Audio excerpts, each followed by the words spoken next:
The beginning of birth pains. Matthew 24, verses 1 to 14. Jesus left the temple and was walking away when his disciples came up to him to call his attention to its buildings. "Do you see all these things?" he asked. "Truly I tell you, not one stone here will be left on another. Everyone will be thrown down."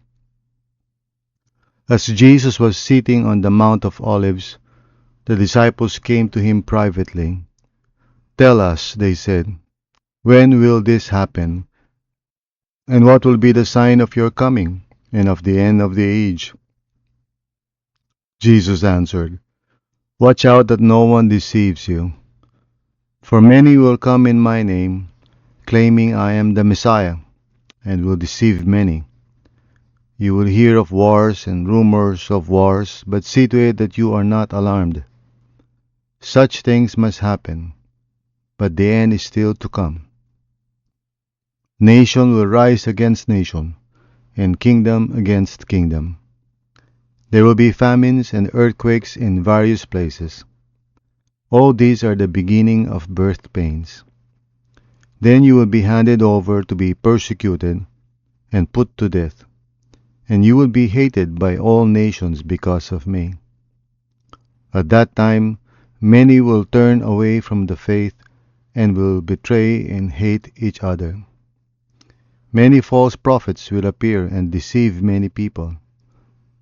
Because of the increase of wickedness, the love of most will grow cold. But the one who stands firm to the end will be saved. And this gospel of the kingdom will be preached in the whole world as a testimony to all nations, and then the end will come. This is the word of the Lord. Tayo po ay manalangin. Heavenly Father, maraming salamat po for this day. Thank you for your grace upon us, O Lord, for waking us up and giving us this opportunity to go into your word, to meditate, and to receive your message, your word, for us today. Help us, O Lord, as we begin this daily devotional for this week, in view of what we heard from your word yesterday during the sermon. We ask, O Lord, that you would just help us to deepen our understanding of what you are saying, O Lord God, to us about faithfully waiting. Thank you, Lord. It is in Jesus' name we pray. Amen and amen. Well, hello everyone. This is Pastor Bong Bailon of Real Life Christian Communities. And once again, tayo po ay nag-uumpisa ng ating weekly devotional, daily devotional each day. At ito po ay bunga ng ating mensahe last Sunday or yesterday, kung saan tinalakay po natin yung faithfully waiting based on Matthew 25:14 to 30. To begin our devotions, gusto ko mag-umpisa po tayo sa Matthew 24, verses 1 to 14. Ngunit bago natin talakayin yung passage na yan, I just want to give a short background. In Matthew 21 and 22 hanggang 23, si Jesus entered Jerusalem as part of his mission and purpose. And in that great city, of course, ito yung kinoconsider na center ng Jewish piety and Jewish faith. Basically, he was not recognized as the Messiah. He was rejected in Jerusalem. That's why at the end of chapter 23, he lamented, the situation of Jerusalem, and he prayed. And at the same time, he issued a great and stern warning para sa kanila, no? Jesus said basically, "Oh Jerusalem, Jerusalem," yung sabi niya at the end of Matthew 23, which is a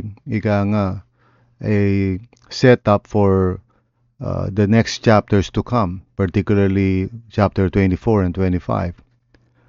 So dito sa Matthew 24, We see Jesus leaving the temple after that sad encounter with the religious leaders, and he was walking away, as the scripture says.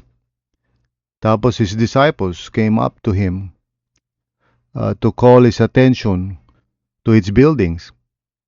Now, you need to understand nung panahon na yun, yung temple together with all its surrounding buildings were considered, truly one of the wonders of the world.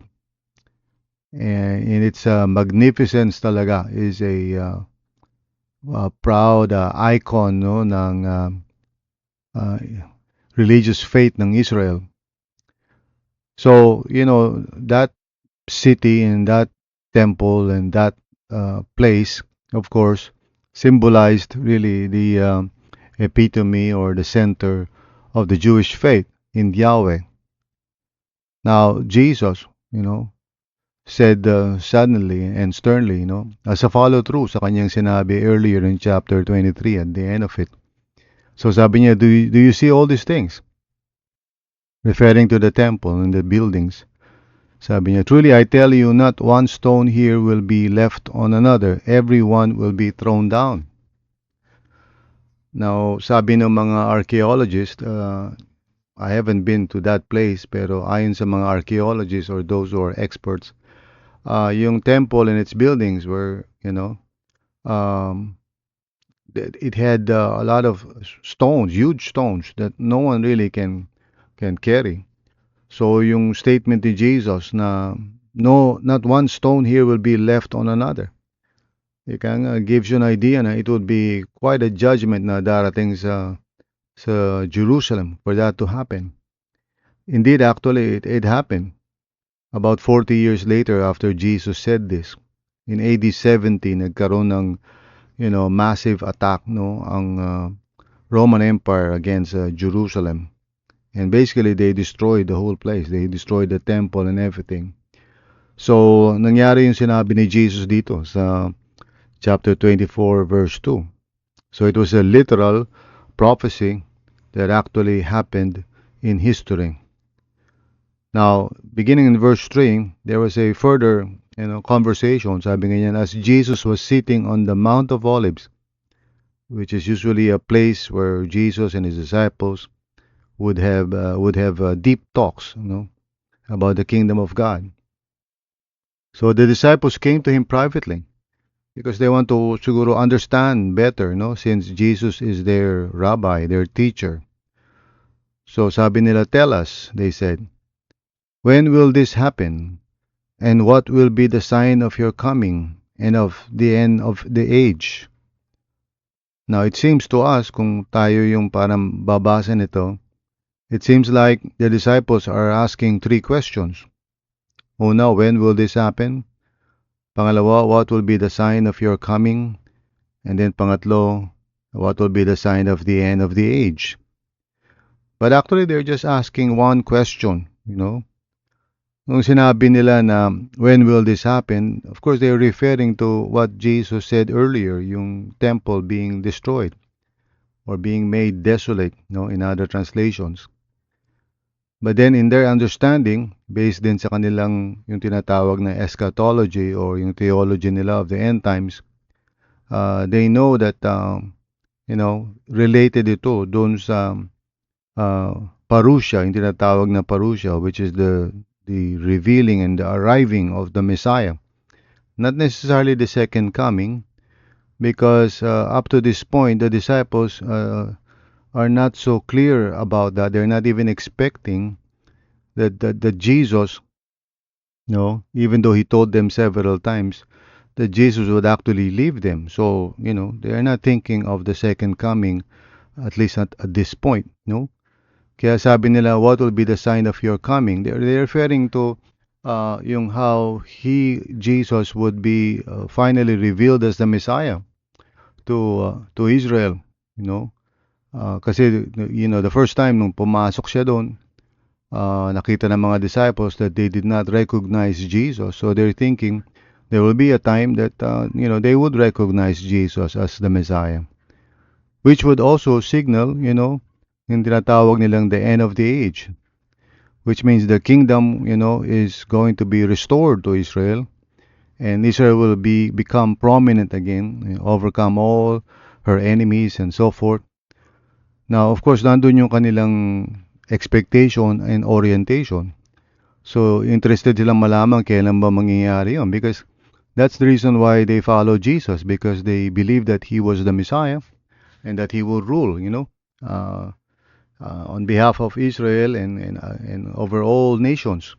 Kaya they're pretty much, excited and committed to that cause. So they are looking forward to Jesus being recognized by Israel as the Messiah. And so kasama sila doon sa glory na yun. And so they're interested with that idea, and they're asking kung kailan ba nangyayari yun. And what will be the sign na mangyayari na nga yun. Referring, once again, for your understanding, that they're thinking that Jesus, even though initially he was rejected, would eventually be revealed to all Israel, and he would be recognized as the Messiah, which would now inaugurate, yung the fullness of the kingdom of God as they are expecting. Of course, they know that they are already having a foretaste of that through the ministry of Jesus, through the person of Jesus.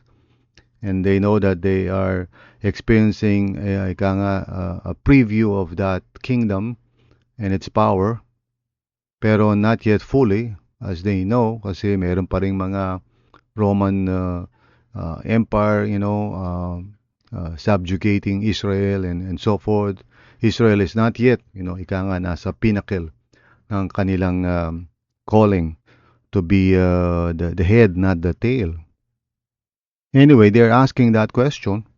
Pero instead of telling them when, kung kailan ba yun, or even kung ano ba yung mga exact details nun, in fact, this is very similar to the question that they asked to Jesus also, according to Luke in Acts chapter 1, verse 6. They are interested in knowing kung mare-restore na ba yung kingdom.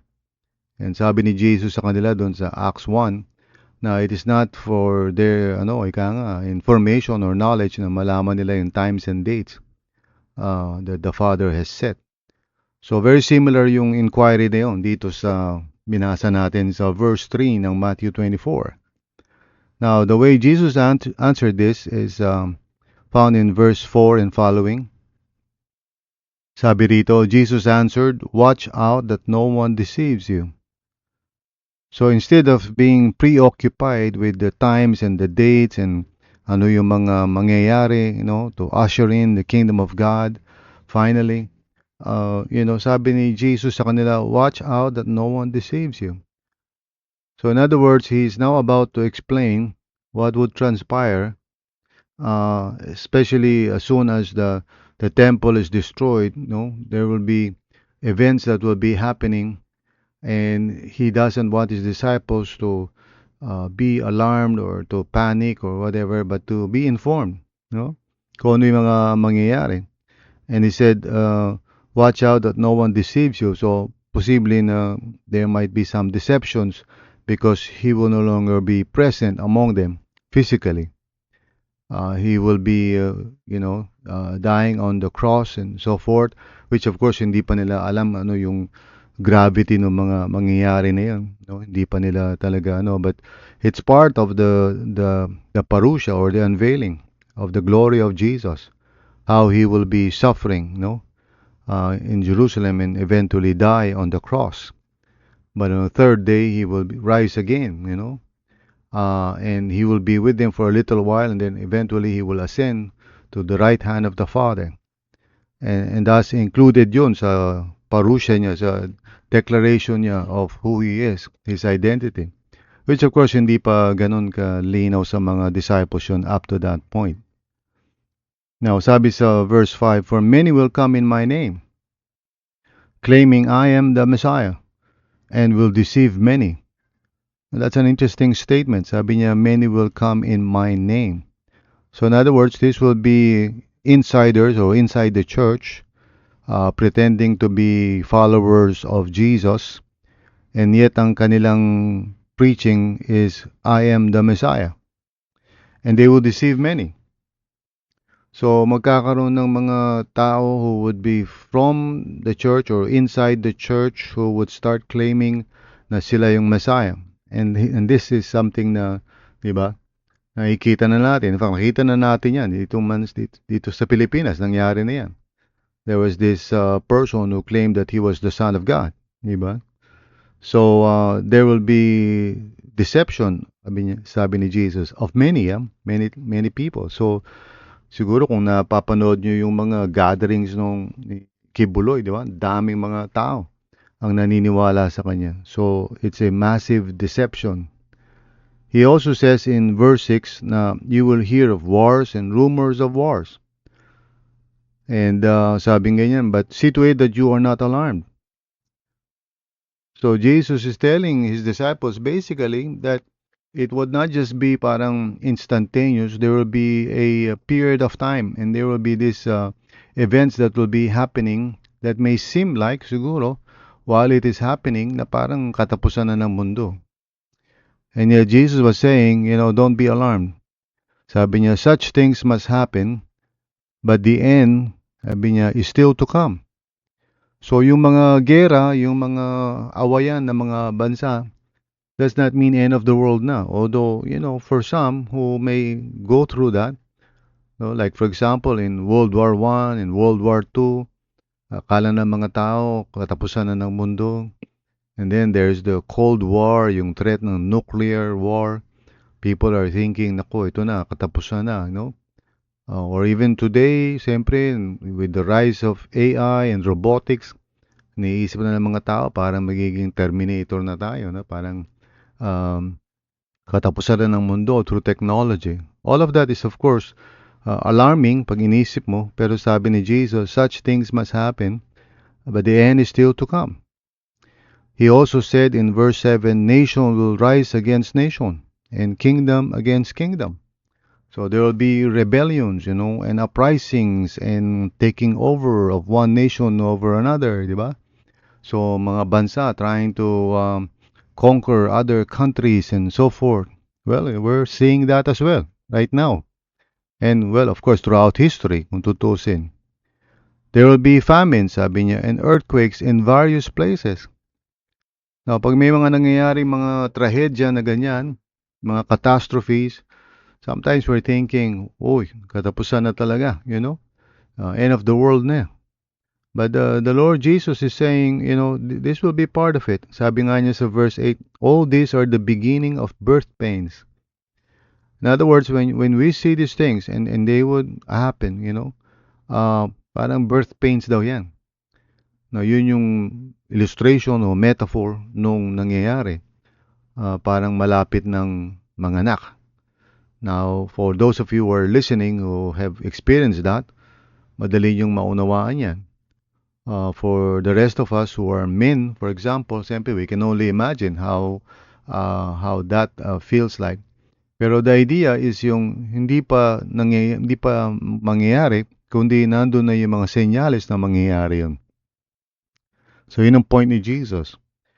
And then in verse 9, sabi niya, then you will be handed over to be persecuted and put to death, and you will be hated by all nations because of me. So in other words, Christians would be persecuted. The disciples themselves will be persecuted. In fact, all of them would die a martyr's death, except John. John was the one who reached a ripe old age, and he, well, I think he also was martyred. Pero nevertheless, the point is that magkakaroon ng rejection and persecution for those who follow Jesus. And he said, sabi niya sa verse 10, at that time many will turn away from the faith and will betray and hate each other. So even among Christians, magkakaroon ng consequences yun, yung mga pangyayari na yun. They will turn away from the faith. I know somebody who turned away from the faith, and it's a very sad thing. Every time nakakabalita ako ng mga ganong sitwasyon that people will turn away from the faith, leaving the faith, in other words, hindi na sila Christian, or they will claim na hindi na sila Christian, or maybe they might still claim na Christian sila. but they're no longer living as such. So nakaka-sad talaga yun. Pero, yung ganong mga pangyayari, again, that's all part of the in-between times. Yung from the time that Jesus died on the cross, rose again from the dead after 3 days, and ascended to the Father after 40 days, to the time that He will return. There is this period, this long period, no, na mangyayari, of which maraming mga bagay that may seem like parang end of the world na, pero sabi ni Jesus, wag daw tayong maalarma. And in verse 11, sabi, and many false prophets will appear and deceive many people. So Jesus is already giving a preview to his disciples of what would happen. So he's not answering the question, when ba ito, when will this happen specifically, no? Later sa chapter 24, he would actually be saying, in effect, that no one knows the day or the hour. But his point is that hindi tayo dapat ma-concern dun sa predictions, but rather dapat ang maging concern natin is how we can stay watchful and faithful to the Lord and not be deceived. Sabi rin ni Jesus sa verse 12, because of the increase of wickedness, the love of most will grow cold. So yung pag-ibig ng maraming tao ay manlalamig. So there will be a lot of backsliding and lukewarmness even among the people of God. Pero sabi niya, but the one who stands firm to the end will be saved. And so this is our responsibility in the meantime. Itong nais ng Panginoon na maging concern natin, how we can follow the Lord Jesus each and every day, staying faithful to Him, being watchful, and not wasting time. Making sure that every opportunity is redeemed, for the glory of God. Being wise in the way we live. And then sabi niya sa verse 14, and this gospel of the kingdom will be preached in the whole world as a testimony to all nations. So yung pag-preach ng gospel is what we need to be concerned about. So imbis na nag-iisip tayo, nanguhula tayo, kailan ba ang end of the world? We should focus first on our walk with the Lord, staying faithful and watchful, bearing fruit, being fruitful, and at the same time, making sure that the gospel continues to be preached. Not just in one place, sabi ni Jesus, but to the whole world. So we must do our part. Yan dapat ang maging parte natin, whether we are contributing our resources, or we are hosting Bible studies in different places, o kaya tayo ay actively involved sa mga reach teams, we're reaching out, sharing the Word of God, or we are offering yung ating mga gifts and talents, lalo na sa mga events, that are so crucial sa pag-iimbita sa mga seekers to hear the gospel. And of course, siyempre, in terms of prayer. So each one has a role to play, and we must actually stay faithful to the Lord sa daily walk natin. And then we must continue to preach the gospel. This is our concern, and this must be our main concern. Hindi yung paghuhula ng mga petsa o mga dates kung kailan mangyayari yung second coming and also the end of the world. So sabi niya sa panguli, verse 14, and then the end will come. So let's not worry about that. God will take care of those things. Ang concern po natin is to walk faithfully with the Lord, abide in Christ, cooperate with His transforming grace as He transforms us into the people of God who would bear fruit. At patuloy tayo magpahayag ng mabuting balita sa lahat ng tao. Mag-invite tayo ng mga tao to attend church, or pumunta tayo sa mga lugar nila to start Bible study, to share the Word of God. And let's take care of God's people, yung mga kasama na natin sa church. Let's visit them and pray for them, pray for the sick. Ito yung dapat maging concern natin, mga kapatid. So I hope and pray na as we begin itong daily devotions na to, talking about how we can be faithful while waiting, maunawaan natin, no? Even though it has taken a long time, 1,995 years so far, hindi pa bumabalik si Lord.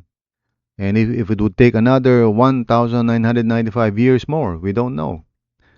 But for the time that God has given us, yung life na meron tayo, let us be faithful to the Lord. God bless you. Tayong lahat ay manalangin. Lord, maraming salamat sa iyo, dear God. Thank you for your word. And I pray, Panginoon, by your grace and mercy, ito nga marinig namin mensahe na while we are waiting for your coming and for the end of the age, Panginoon, that we would truly walk with you and be watchful, not allowing ourselves to be deceived, not allowing ourselves to lose faith, but continuing to persevere in the Lord and cooperating with your grace as you transform us into the image of your Son, Jesus, and also to be busy proclaiming the good news, working together as one, para the Word of God can spread to as many places as possible. Maraming salamat po, Panginoon. Thank you for your grace to us, Panginoon, and your mercy and compassion sa aming lahat. In Jesus' name, amen and amen. So God bless you, everyone. Once again, help me to invite others to listen. Mag-post po kayo sa mga grupo nyo, group chats, Facebook, wherever. Tell people to listen to our daily devotions, no? Every day from Monday to Saturday. In view of our sermon last Sunday, pina-follow through natin yan araw-araw para we are not just simply listening to the Word of God for an hour every Sunday, but every day we are listening to the Word of God and meditating on it. Sa ganung paraan, we will all grow together in the Lord. Amen? Mag-invite kayo ng mga kaibigan to listen and then talk about it. No? Maraming salamat po muli and God bless you.